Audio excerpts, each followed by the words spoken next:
These Boston Celtic fans are becoming more and more delusional by the day. At the end of yesterday's game one between these Boston Celtics and this Miami Heat team, Caleb Martin was explicitly shoved in the back to then run into Jayson Tatum, causing all the chippiness and all the frustration between the two sides at the end of yesterday's game. We'll break down everything on this episode of Heat Digest, where we create daily Miami Heat content. So if that interests you, subscribe to the channel, as 85.5% of you guys currently watching this video are not currently subscribed to the channel. We are 8 subscribers away. Yes, just 8 subscribers away from our milestone of 1,300 subscribers. So if you're a part of that 85%, it means the world to us. If you go down there, click that subscribe button, help us get to those milestones. We do appreciate it. Thank you for all the love and support. But now let's get to it and break down what really happened yesterday. Yes, it was a back and forth, not in the sense of score, but in the sense of energy and momentum in that game. The Miami Heat, yes, they started horrible, but then they would go on a run. They cut the lead from a 14-point lead to 5-point lead.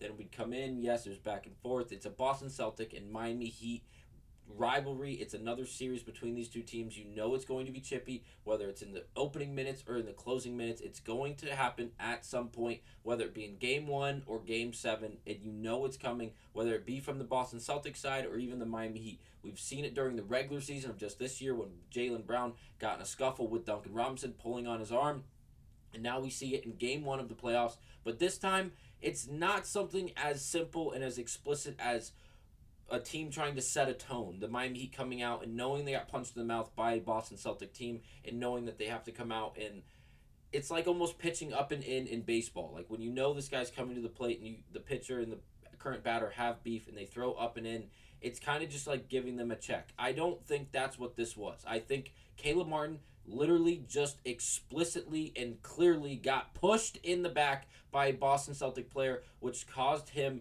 to really lose control of himself and run into Jayson Tatum. They both had the same idea. Caleb Martin and Jayson Tatum, I believe, had the same actual intentions in this play. Go for a rebound. Bam Adebayo was attempting a free throw line extended mid-range jump shot that he missed long, hit the back of the rim, and because of that, it wasn't an immediate rebound. The ball went up in the air, and it was up for grabs. In the process of, Caleb Martin came crashing in from above the three-point line. When he came to about the free throw line, he met Jrue Holiday, who he was running past, and in the process of, Jrue Holiday gave him a good two-handed shove in the back. And I believe that is the reason Caleb Martin ended up crashing into Jayson Tatum. When Tatum hit the ground, and yes, it was a horrible visual. Yes, he hit the ground. It looked horrible. It looked like he could have possibly suffered a severe injury. Obviously, no one is hoping for anyone on either team to become injured. We want to see great high-level basketball. And if Jayson Tatum is injured and he gets injured in this series, obviously, we can't see the highest level of basketball being played, because Tatum is one of the highest level basketball players, if not the highest level basketball player on the floor right now, due to the fact that Butler and Rozier obviously are out for the Miami Heat. Now, I have the clip. It's very short. I'm going to play it a few times, so just bear with me. I'm going to pause it, and we're going to reframe it. Okay, so Bam Adebayo is going to attempt his mid-range jump shot. This is Caleb Martin right at the top of the key, crashing in for this rebound. And a double technical on both. They were told to Jayson Tatum. And here's to stop it. By Tatum, not a great visual. I'm going to play And a double technical. To pause and go back one more time. Again, we can see Caleb Martin. He's standing right at the top of the half circle where the free throw line is. Again, he's coming in for a rebound. The ball has just left Bam Adebayo's hands. It's going to hit the back of the rim. You see the 3 Boston Celtic players looking at the ball, looking at the rim, looking to be able to make a rebounding play to really finish off and close out this game, as it was in the final minutes of the fourth quarter. You see Caleb Martin going for the dive. There's the push right there. You can see how Caleb Martin's stride changes. Right there, his head's down. His head does go down due to the force produced by Jrue Holiday, where he does collide with Jayson Tatum, who's attempting for this rebound. Again, the timing was horrible, but again, this is not Caleb Martin saying, we have to lower the shoulder. We have to remove a good player from the Boston Celtics in order to win this game. That is not what has happened. Technical on both. They were told to stop it. And that is what happened. It is not what these Boston Celtics, these delusional Boston Celtic fans are claiming that it is, with the Miami Heat going out and trying to take out a player in Jayson Tatum. Now, Brian Scalabrine, a NBA, I'm not to call him a legend, but he has a great reputation, if you will, a funnier one if in that. But again, he did play for the Boston Celtics for a long time, and again, he played for a series of teams in the NBA, and now he does his part in covering the game of basketball for the Boston Celtics really explicitly. This is directly after the game. Celtics on NBC Sports Boston did post this on their Twitter, and this was a quote from Scalabrine immediately following the game in the post-game live, saying this, and I quote, Eric Spoelstra called a timeout with a minute and 30 left, down by 16. 30 seconds later, that play happens. That looks shady to me. And that's the end of the quote from Brian Scalabrine reacting to Caleb Martin's foul on Jayson Tatum. And this is absolutely ridiculous. It is disrespectful in many ways. First of all, you're questioning not only the character of Caleb Martin in this Miami Heat team, but of Eric Spoelstra, who's been in this game for, it feels like, decades in an eternity at this point. Like, he has been around the block. He's been here. He's been successful. No one's ever questioned Eric Spoelstra's character. No one's ever questioned his ability to coach. And it's just kind of wild to me to think that Brian Scalabrine would come out and actually say something like this and not immediately just come out and be like, I was kidding, or just, like, talk about how he was trying to sell an idea or sell a actual take. I believe he was being serious with this idea, and I can't believe it. I genuinely cannot. As this is absolutely ludicrous, to be honest with you guys. That is my honest opinion. I already told you guys what I genuinely think happened. I showed you the clip. Let me know down in the comments. Are you guys on Scalabrine's side? Do you think this was explicit? Do you think this was a game plan and drawn out methodically by the Miami Heat? Or do you think that it genuinely, Jrue Holiday, which we just watched in the highlight in the first opening scenes of this video, pushed a streaking Caleb Martin? If you are running towards the basket, obviously he wasn't in a full stride. He was only about 2 strides into his run. He's still moving at a quick speed. And then he's then pushed by a grown man who is a athlete in Jrue Holiday in the back to then, he's already moving in this direction. Now you add a different element to it.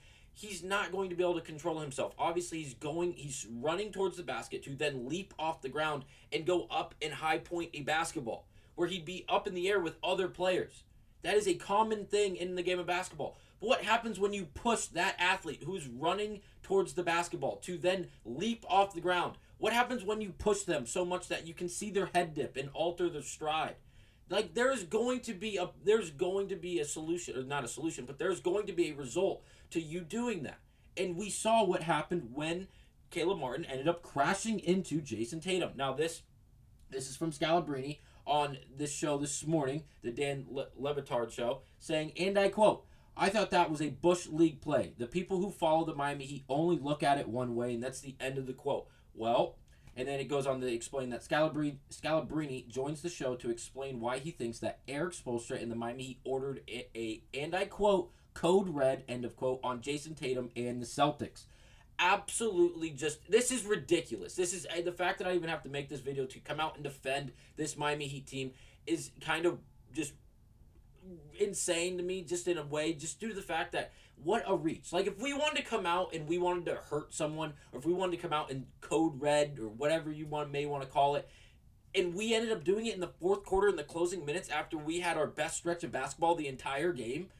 It was our best scoring quarter of the entire game out of all 4 quarters. We had 35 points in that fourth quarter. We had 35 points in the first and the third quarter combined. In those 2 quarters put together, we had 35 points.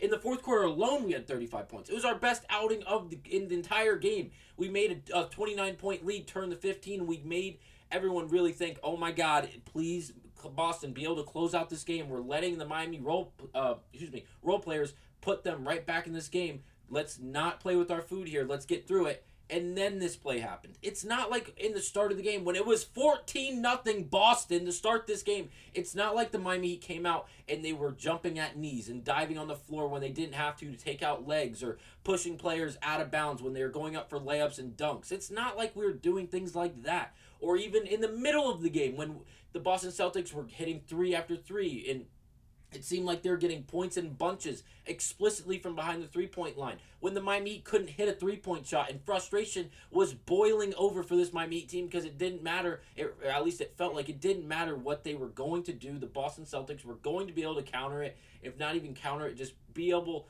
to override it no matter what. And you think it would come at that moment? Not at the very end of the game when the game has already been decided after a great run by the Miami Heat, a great building block for the Miami Heat going into game 2. It's an absolute reach by Scalabrine, and he's obviously a big name, or at least a big spokesman, a big name for this Boston Celtic team, as they have been around, and he has been around the Boston Celtic organization for a while now, and obviously the Boston Celtics and their fans and their just entire culture that is in Boston, not just for the basketball, but for baseball and football and every other professional sports league that goes on in the city of Boston or in the state of, it is just,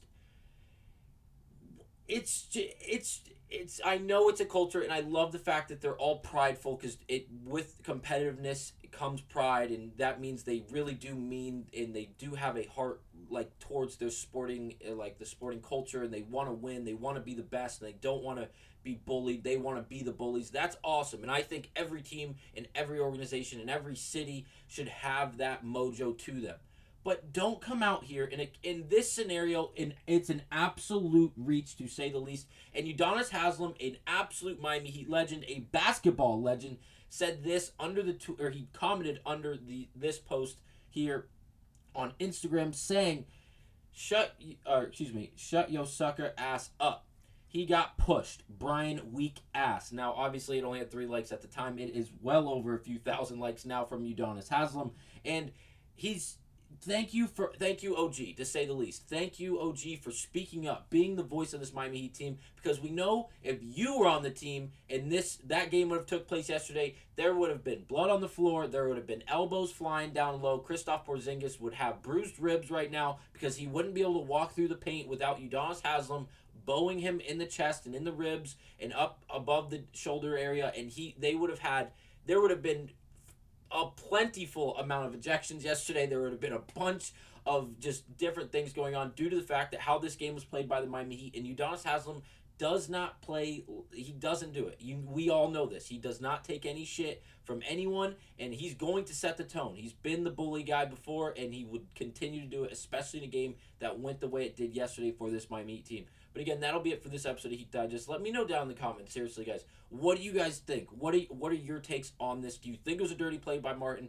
Was it clear as day that he was pushed in the back by Jrue Holiday, and it caused him to then run into Jayson Tatum, who both of them, again, had the same idea. Go for the rebound. And then again, at the end of that clip, it is obviously cut off because it's only a 5-second clip. But Caleb Martin turns and reaches to the floor to help Jayson Tatum, who turns away from him. So when he does that, Caleb Martin kind of does pull his arm away because he's kind of like, all right, they're pissed. They're taking it negatively. And then Jaylen Brown even slapped his arm away, where things did end up getting even more chippy as both teams kind of met in the middle and they were just kind of barking at one another. No one ended up getting ejected. Jayson Tatum did shoot free throws, and the game did end shortly after. And obviously, the frustration between the Boston Celtic fans and media did boil over, and that's where we are now. So again, we will see you in 2 days on Wednesday when the Miami Heat play Game 2 in Boston in what's going to be, I hope, a long and chippy series between these two teams. But again, that'll be it for this episode of Heat Digest. Thank you guys for watching. I'll see you on the next one.